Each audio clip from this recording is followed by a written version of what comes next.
The WNBA has officially hit the panic button, and now it's scrambling like someone just turned the lights on in a room full of secrets. But here's the twist: we see you. And we're not buying the whole growing the fan base spin. This isn't strategy. This isn't about expansion. This is damage control dressed up as innovation. Let's stop pretending. This game relocation, it's not about bringing the game to new fans. It's about hiding the empty seats. The second Caitlin Clark went down, so did everything else. Ratings? Flatlined. Ticket prices? Slashed like a Black Friday sale. Merch sales? Quiet. And you could almost hear the collective gasp from WNBA HQ. If you're here for the real story and not the filtered version, subscribe. And if you're sticking around for the next meltdown, you better definitely subscribe. Oh no, she was the whole plan. And she was. Caitlin Clark wasn't just a player. She was the entire marketing strategy. The lifeline. The boost. The one driving millions of dollars into a league that's been fighting for attention for years. And to their credit, for a moment, it worked. She brought in the headlines, the highlight reels, the crowd noise. It felt like a movement. But then she got hurt. And just like that, the movement paused. The fever dream became a nightmare. Arenas that were sold out last week, now half full at best. Fans that were fighting for tickets, canceling them. The resale market, a ghost town. And what does the league do? They pick up the Indiana Fever and fly them to Atlanta like a traveling Broadway show trying to fill a theater on a Tuesday. It's the kind of move that screams desperation. And trust me, fans noticed. Let's not forget, this is the same league that just weeks ago was flexing about record-breaking numbers and unprecedented engagement. And now, they're trying to camouflage declining interest with a venue change. If that doesn't feel like a red flag flapping in neon, I don't know what does. But let's break down why this is such a huge problem beyond just the optics. Because moving a game to another city isn't just inconvenient. It's disruptive.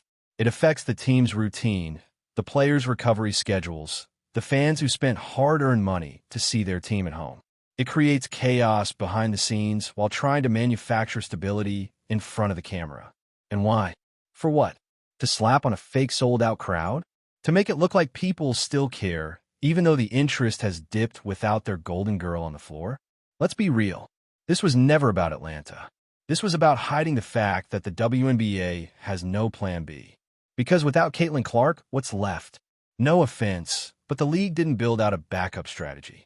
There's no deep roster of well-marketed stars. No long-term narrative arcs that fans are emotionally invested in.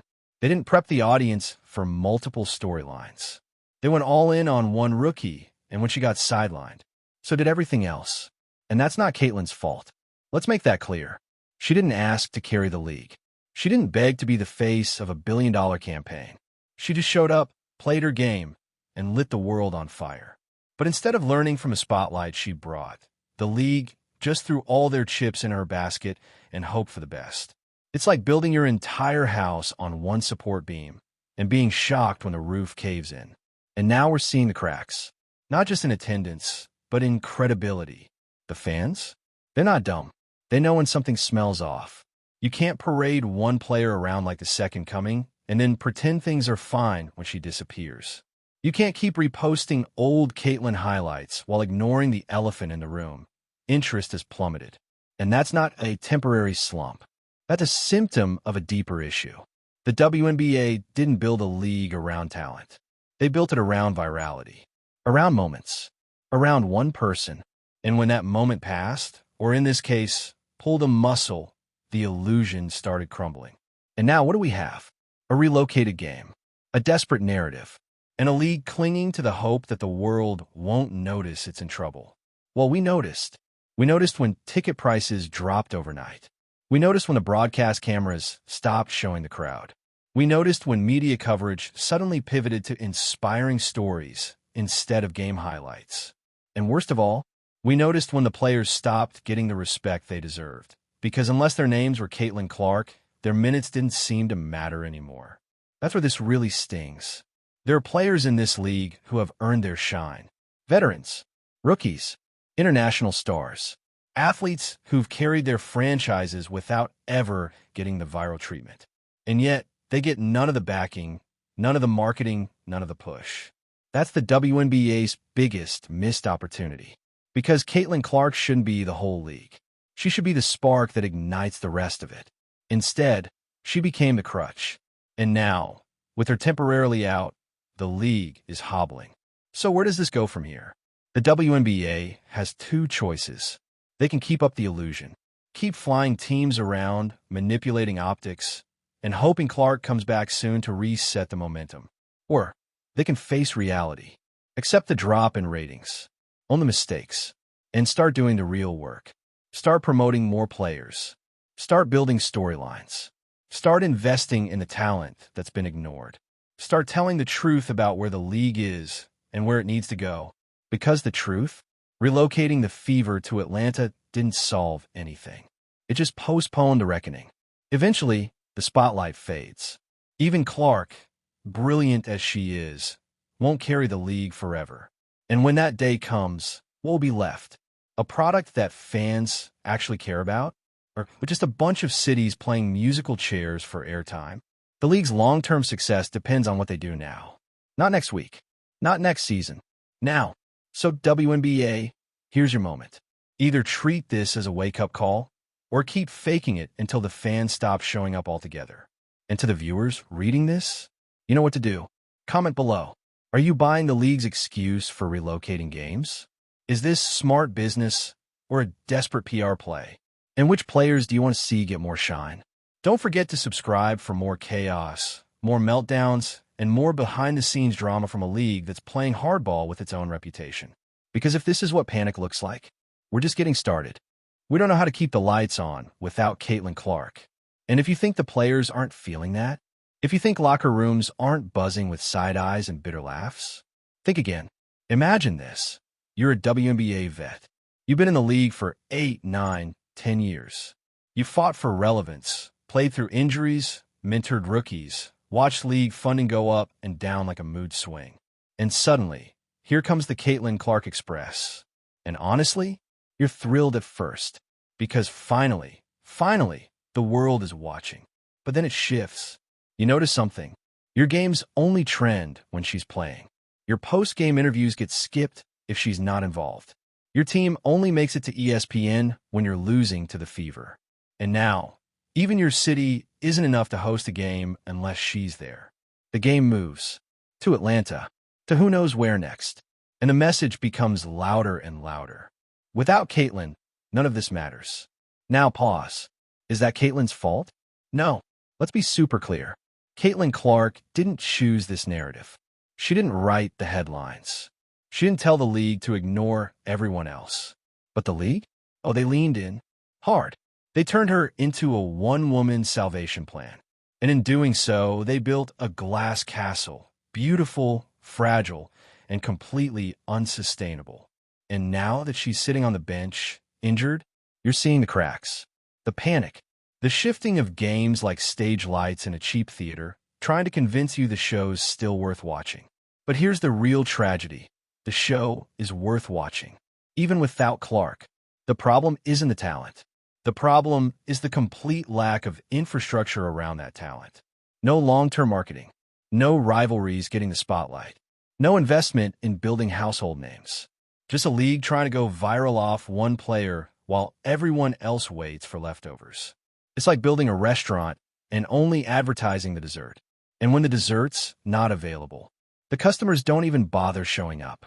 So now the WNBA is trying to fix it by throwing quick band-aids on bullet holes. They think if they just move enough games around, drop enough press releases, and pray for Caitlin's return, everything will magically go back to booming. But here's the part they don't want to face. This isn't a Caitlin Clark problem. This is a foundation problem. Let's zoom out. What's happening right now in the WNBA isn't unique to this league. It's a reflection of a much bigger issue in sports media and entertainment. When one person becomes the product, you don't have a league. You have a spotlight with a timer. This isn't just about basketball. This is about narrative control. The WNBA was finally having its moment. National TV deals, record social engagement, celebrity endorsements, media attention that women's sports deserve. And instead of spreading that light across the league, across the teams, across the players who've been grinding in the shadows. They handed it all to one person. And now that she's not in the spotlight, cue the scramble, cue the PR spin, cue the game relocations, cue the suddenly silent social feeds, the awkward broadcast interviews, the post-game pressers where reporters clearly want to ask, so, is anyone watching anymore? And that's the pain of it. Because people were watching. The WNBA had new fans, curious fans, loyal fans. They were buying tickets, engaging on social, learning player names.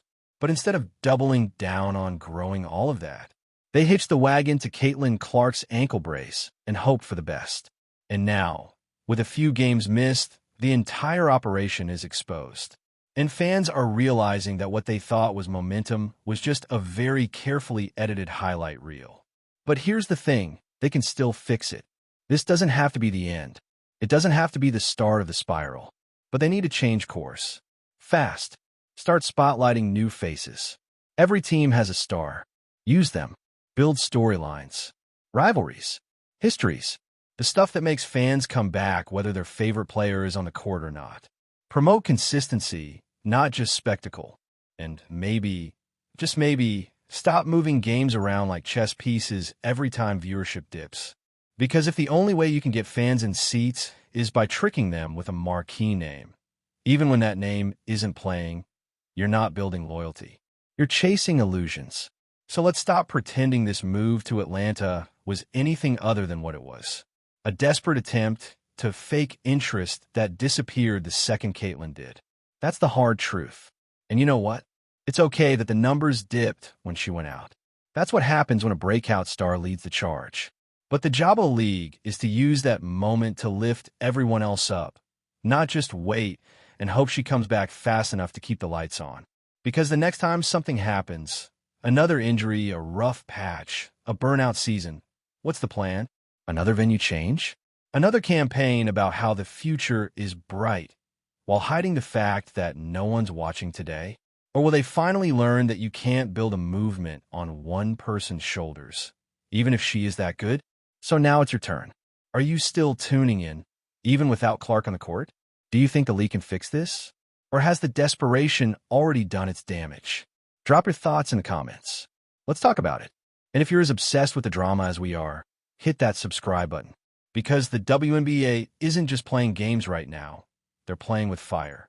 And we're here for every second of it. Until next time, remember, you can move the venue, you can spin the narrative, but you can't fake momentum forever. Eventually, the scoreboard tells the truth. And right now, it's not looking good. We got here because the league put all their eggs in one rookie's gym bag. And now, without Caitlin Clark on the court, those eggs are scrambled. Let's not beat around the bush. This league's current marketing strategy is the equivalent of putting a for sale sign on the whole sport with one name in bold print. Caitlin Clark isn't just the headline. They made her the entire story. And now that the story's on pause, the pages are blank, and the league is flipping through them like, well, maybe Atlanta, that's the fix, that's the master plan. Move Indiana's team, Caitlin's team, to a completely different market and hope no one notices it's because ticket sales have crashed harder than a rookie on a back-to-back. Look, there's a difference between strategy and scrambling. One is smart, the other is sweaty. And right now, the WNBA is sweating. Why? Because this whole season was supposed to be the arrival. The one where women's basketball finally got the respect, the airtime, the national attention it's always deserved. And Caitlin Clark was the rocket ship, the meteor, the lightning rod. But instead of letting her lead a wave of new talent, building up rivalries, spotlighting her peers, giving fans a cast of characters to love and hate, they made her the show. Singular. And now that she's off the court, the league doesn't know what the show is anymore. The ratings tell the story. You saw it. The second she was out, viewership plummeted. Not dipped, plummeted. Like a cartoon anvil. Like someone hit the mute button on fan engagement. And it was immediate, which means this wasn't real growth. It was conditional hype. And you know what's worse? The league knows it. That's why they're throwing games at Atlanta like it's a dartboard. That's why they're stuffing press releases with half-truths about historic fan engagement, when everyone can see the bleachers are looking real roomy these days. You don't relocate games unless you're trying to hide something. And it's not just attendance. They're hiding the insecurity. The fact that they know, deep down, they weren't ready for this spotlight. They weren't prepared to turn Caitlyn's stardom into sustainable success. They just hoped she'd keep playing 40 minutes a night, dropping 30 points, and keeping the league above water. But what happens when she's human? What happens when she needs a break? Or worse, gets injured? What happens when the Fever aren't winning, and Clark's not smiling in the post-game presser? What happens when the viral clips stop going viral? We're seeing it. And look, you might think this sounds dramatic, but this isn't just about one season. It's about legacy. It's about whether the WNBA is building something real or just renting a moment and hoping no one reads the fine print. Because here's the reality check. Moments fade. Always. You either evolve or you expire. And the league is standing at that exact fork in the road right now. They can keep making desperation moves, shifting games, pumping out over-polished narratives, pretending that the Caitlin Clark bubble hasn't popped, or they can do the real work. The hard work. The long-term work. They can build the league into something that doesn't need to be rescued by a viral moment every 6 months. Because here's the uncomfortable truth. Fans aren't here for gimmicks anymore. They want substance. They want to know who the league's next 5 stars are. They want to feel invested in teams, not just one player. They want compelling matchups, rivalries, trash talk, high-stakes storylines. They want more than just another Caitlin Clark highlight reel with royalty-free background music. They want a league that knows how to tell a story without cheating the ending. But right now, they're not getting that.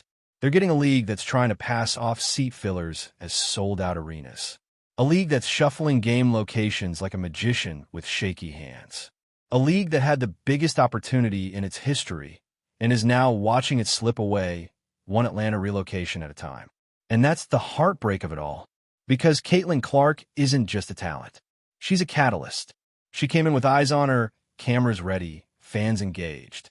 She brought millions of new people to this sport. But those fans, they're smart.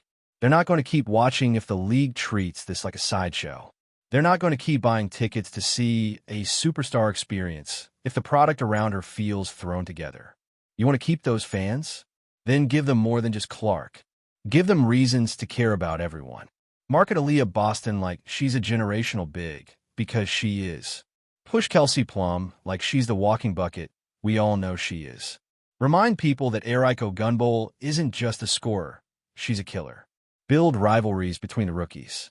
Showcase their personalities.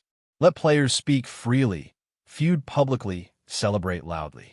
Give us realness, not just branding. Because right now, what the WNBA is offering feels like a TikTok loop with no replay button.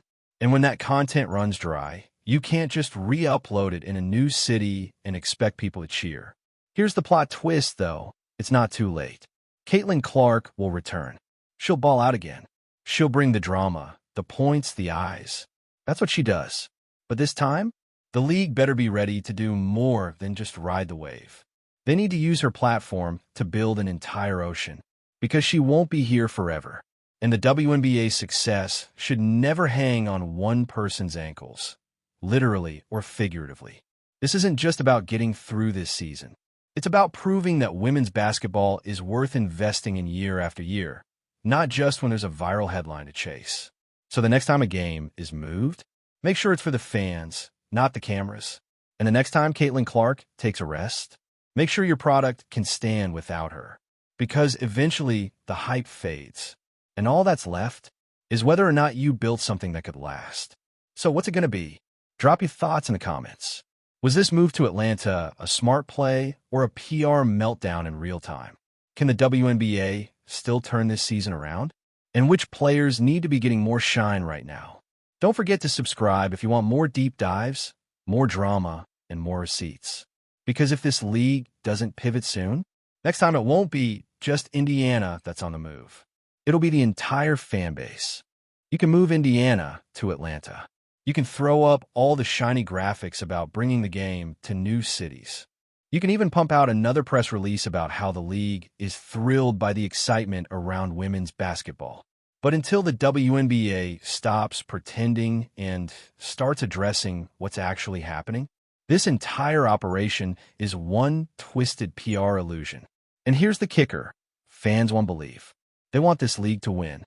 They want to invest in these players, in these teams, in this sport. But it's hard to do that when the league's own actions scream, "We don't trust the product without Caitlin Clark." Seriously, what kind of message does that send? It says, if Clark's not on the floor, we'll reroute the team like a canceled flight. It says, we'll scramble the schedule, disrupt players' lives, and confuse local fans, all to make a struggling game look full. It says, we'll fake momentum instead of building it. And fans see it. Players feel it. The whole world knows the WNBA strategy right now is one twisted version of just hold on until Caitlin comes back. But what if she doesn't? What if she's out longer than expected? What if she needs time? What if she burns out from the sheer weight of carrying an entire league's financial health on her rookie's shoulders? Then what? You gonna move the Fever to LA next week? Set up shop in Dallas? Maybe ship him overseas and call it a global showcase? It's madness. And it's insulting to the teams, to the cities that actually support their franchises, and to the players who have been showing up, putting in the work, and balling out without so much as a fraction of Clark's media oxygen. At some point, the league's going to have to answer for it. They're going to have to explain why the moment they had the world attention, they only knew how to use it on one player. Because hype is temporary, but credibility? That's the long game. And right now, the WNBA's credibility is riding shotgun in a van full of last-minute venue changes and blind hope. You can't PR spin your way to stability. You can't relocate your way into relevance. You have to build from the ground up, honestly, strategically, sustainably. So tell me, are you still watching? Because if you are, you're witnessing a league standing on the edge of its own making. And it's got two choices: evolve or evaporate. Either way, we'll be watching.